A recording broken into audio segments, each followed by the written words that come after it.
নমস্কাৰ। নীলিম কুমাৰ ডাঙৰীয়াৰ কিবা এটা আবৃত্তি কৰাৰ কিবা এটা প্ৰয়াস। জীৱনত সকলোৱে কিবা এটা পায়, জীৱনত সকলোৱে কিবা এটা হেৰুৱায়, জীৱনত সকলোৱে কিবা এটা পাবলৈ বাকী থাকে, জীৱনত সকলোৱে হেৰুৱাবলৈ বাকী থাকে কিবা এটা। এই কিবাটোৰ আপুনি নাম নাজানে। ধৰক এটি পৰুৱাই আপোনাক কামুৰিলে, পৰুৱাটোৰ নাম আপুনি নাজানে। এই নাম নজনা পৰুৱাটোৰ নাম কিবা এটা। কোনোবাই কিবা সুধিলে আপুনি উত্তৰ নিদিয়ে, কিবা এটাৰ উত্তৰ দিবলৈ টান, বা কিবা এটা প্ৰশ্নৰ উত্তৰো কিবা এটা। ধৰা হওক আপোনাৰ গাড়ীৰ সন্মুখত এটা সমদল, সমদলটো কাৰ আৰু কিয় আপুনি নাজানে।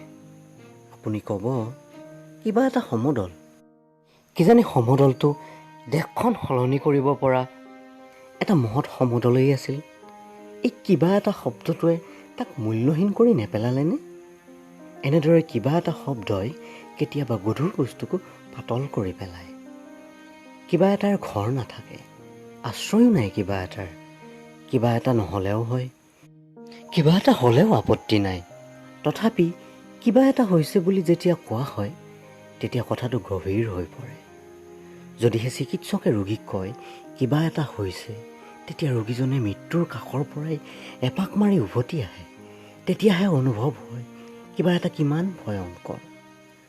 যদিহে বিমান যাত্ৰাত পৰিচাৰিকাই কয় যাত্ৰীসকল বিমানখনত কিবা এটা হৈছে, তেন্তে ৰক্ষা জেকেট আৰু অক্সিজেন মাস্ক পিন্ধি লওক।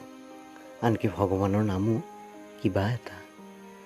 মোক যদি কোনোবাই সোধে আপুনি ভগৱান বিশ্বাস কৰেনে? মই উত্তৰ দিওঁ ভগৱান বিশ্বাস নকৰোঁ, কিন্তু বিশ্বাস কৰোঁ যে কিবা এটা আছে। এনেদৰে কিবা এটা অবিহনে আমি জীয়াই নাথাকোঁ। ধন্যবাদ।